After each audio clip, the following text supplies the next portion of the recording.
Pemirsa, satu anggota Brimob Polri gugur dalam kontak tembak antara pasukan Satgas Madagoraya dengan anggota Mujahidin Indonesia Timur atau MIT di Poso Pesisir, Sulawesi Tengah, Rabu sore.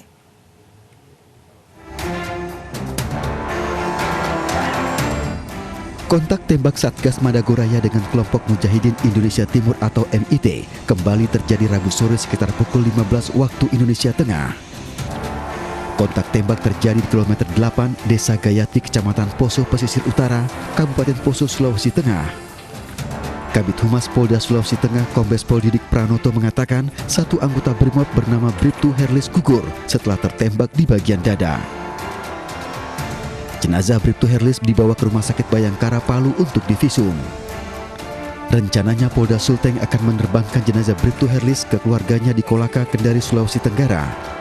Tembak, rekan-rekan sekalian, telah gugur salah satu personil dari Brimob atas nama Bribtu Herlis, dan sekarang jenazah sudah berada di Rumah Sakit Bayangkara untuk dilakukan visum. Kemudian rencana akan segera diterbangkan, kalau bisa malam ini, tapi kalau tidak bisa besok pagi akan langsung dibawa ke wilayah Kendari. Sebelumnya kontak tembak dengan kelompok Mujahidin Indonesia Timur juga terjadi pada Senin 1 Maret lalu di wilayah pegunungan Andole, Kecamatan Poso Pesisir Utara. Satu anggota TNI Angkatan Darat Prakadedi Irawan gugur dalam baku tembak. Sementara dari pihak MIT ada dua anggotanya yang tewas tertembak, yaitu Samit alias Alvin dan Hairul alias Irul. Keduanya masuk dalam daftar pencarian orang dan merupakan orang penting dalam kelompok MIT. Dari Palu, Sulawesi Tengah, Jimmy Hendrik, iNews melaporkan. Satu anggota kelompok kriminal bersenjata KKB tewas di tempat setelah terlibat kontak tembak dengan Satgas Newangkawi, Polres Mimika di Mile 53, Jalan Tambang PT Freeport Indonesia. Sementara anggota KKB lainnya masih dikejar polisi. Inilah situasi kontak tembak di Mile 53, Jalan Tambang PT Freeport Indonesia antara Satgas Newangkawi dengan kelompok KKB. Kontak tembak terjadi saat Satgas Newangkawi sedang melaksanakan pengamanan wilayah Tembagapura dan patroli di Mile 53. Akibat dari kontak tembak itu, satu anggota KKB bernama Ferry Elas tewas di tempat. Ferry Elas merupakan anggota KKB pimpinan Joni Botak.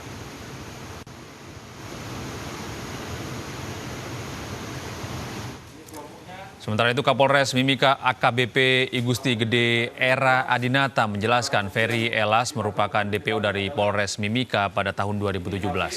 Dari tangan Ferry, polisi menyita foto, handphone, senter, tas, dan oli yang kemungkinan untuk membersihkan senjata. Diketahui Ferry Elas pernah menembak mobil milik PT Freeport di Tembagapura dan pada tanggal 24 September 2017 melakukan penembakan terhadap mobil pengawalan di Mile 61. Pada tanggal 25 September 2017 juga Ferry Elas kembali menembak mobil PT Freeport di Mile 60 dan masih banyak kasus penembakan yang melibatkan Ferry.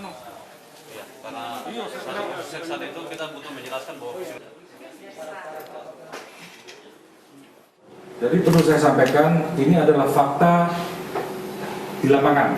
Yang saya sampaikan sementara ini masih kita temukan dari hasil kontak tembak tersebut hanya satu orang. Memang dalam waktu aksi kontak tembak terlihat banyak orang. Namun demikian setelah kita mengecek TKP kita temukan satu orang. Tidak menutup kemungkinan ada korban lain dari selain Ferry Elas. Dan kita harapkan apabila ada informasi dari masyarakat bisa disampaikan kepada kita, pihak aparat, untuk kita mengecek ke TKP. Mabes Polri masih mendalami motif pembuatan video penembakan pengasuh pondok pesantren untuk konten media sosial. Pengasuh pondok pesantren mengaku video tersebut sengaja dibuat untuk kebutuhan konten di YouTube.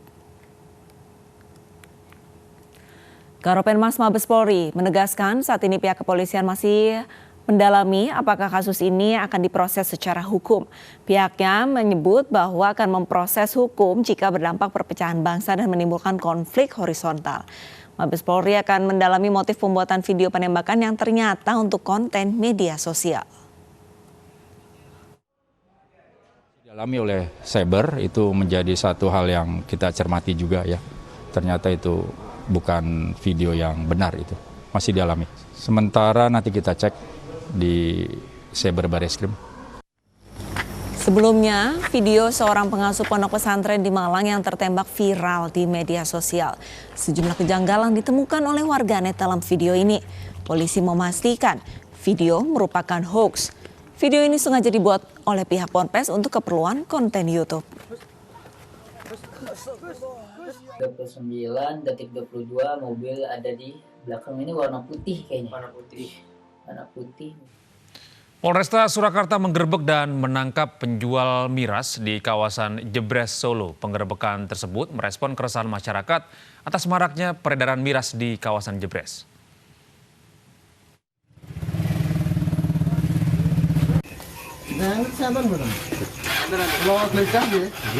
Anggota Polresta Surakarta langsung memburu penjual miras yang dilaporkan warga Jebres.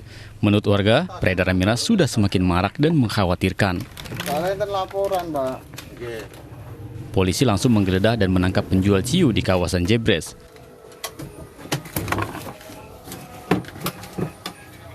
Menurut Kasat Sabara Polresta Surakarta, Kompol Sutoyo, sasaran tidak hanya miras, namun termasuk judi dan prostitusi jalanan.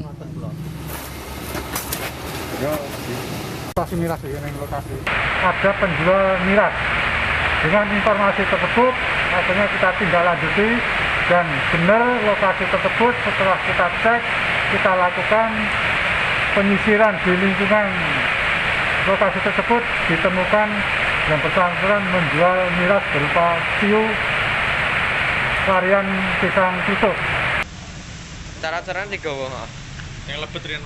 Selanjutnya pelaku berikut barang bukti dibawa ke Mako Polresta Surakarta untuk diproses lebih lanjut. Dari Surakarta, Septiantoro, iNews melaporkan. Ribuan botol miras berbagai merek dengan kadar alkohol tinggi dimusnahkan oleh Forkopimda Kota Tangerang, Banten. Ribuan botol minuman keras yang dimusnahkan berasal dari penyitaan di sejumlah lokasi di Tangerang, Banten. Disaksikan pihak terkait, pemusnahan 3.140 botol minuman keras dari berbagai merek dan kadar alkohol ini berlangsung di Balai Kota Tangerang, Banten pada Rabu siang. Ribuan botol miras yang dimusnahkan merupakan hasil sitaan operasi terpadu sejak bulan Maret hingga Desember 2020.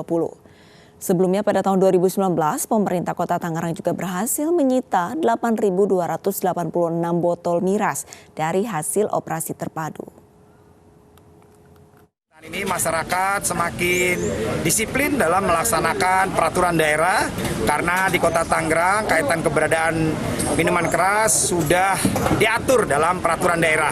Ya, jadi mari kita hindari dan tentunya kita berharap masyarakat semakin disiplin dalam melaksanakan kegiatan sosial masyarakatnya sesuai dengan aturan-aturan yang sudah diatur di dalam peraturan-peraturan pemerintah. Beralih ke informasi lain pemirsa, tim penyidik KPK kembali menggeledah sejumlah ruangan di kantor Gubernur Sulawesi Selatan. 3 koper dan 2 kardus dokumen disita dalam penggeledahan.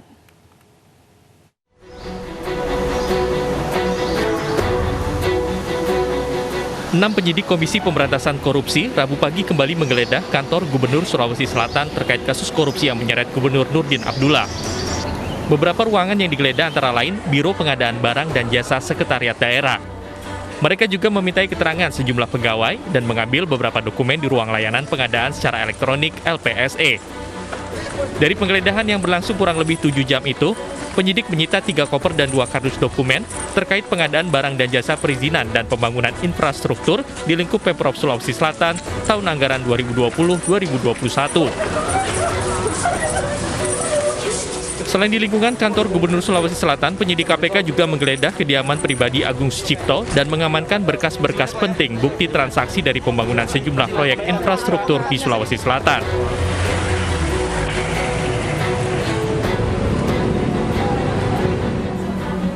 Selasa kemarin, tim penyidik KPK juga menggeledah kantor dinas pekerja umum dan tata ruang serta rumah pribadi Gubernur Sulawesi Selatan Nurdin Abdullah di Tamalan Real, Makassar.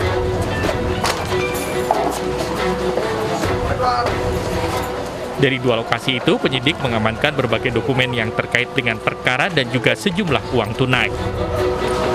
Depan kosong, yang di depan Dari Makassar, Sulawesi Selatan, Julius Win, iNews melaporkan. Hujan deras disertai angin kencang merobohkan sebuah papan reklame di Tasikmalaya, Jawa Barat. Anjus Pagi masih akan kembali usai jeda pariwara berikut ini.